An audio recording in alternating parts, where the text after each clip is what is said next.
इनका सबसे पहला रूप है शैलपुत्री। शैलपुत्री अर्थात पर्वतराज हिमावन की पुत्र। इनका वाहन वृषभ है और इसी कारणवश इन्हें वृषारुधा के नाम से भी जाना जाता है। नवदुर्गा का दूसरा रूप है ब्रह्मचारिणी। ब्रह्म अर्थात तपस्या, चारिणी अर्थात आचरण करने वाले।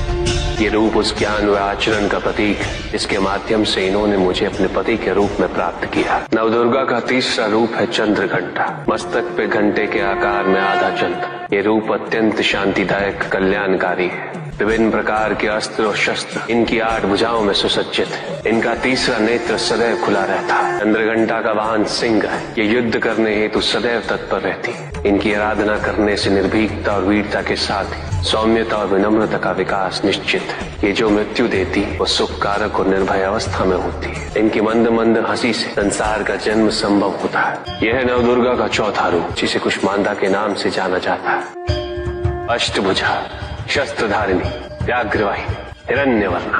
केवल यही है जो सूर्य के भीतर लोक में वास करती है। 10 दिशाएं इन्हीं से आलोकित है। जिनकी कृपा से मूर्ता भी ज्ञान सागर में परिवर्तित हो जाती वो है स्कंद माता अर्थात तुम्हारी माता। नवदुर्गा का 5वां रूप सिंह वाहिनी और इनकी उपासना द्वारा मोक्ष का मार्ग सुलभ होता है। जिस रूप में इन्होंने महिषासुर का वध किया वो कात्यायनी कहलाता है।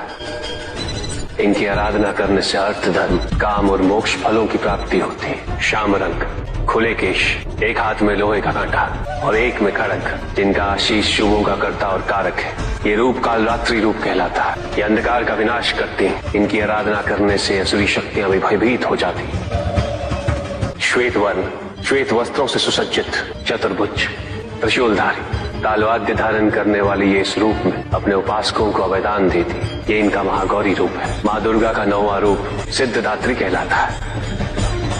प्रकम्य, अश्वित्व, अशित्व, ये 8 सिद्धियां केवल इन्हीं की कृपा से प्राप्त हो सकती। मेरा अर्धनारीश्वर रूप इनके सिद्धदात्री रूप की ही देन है।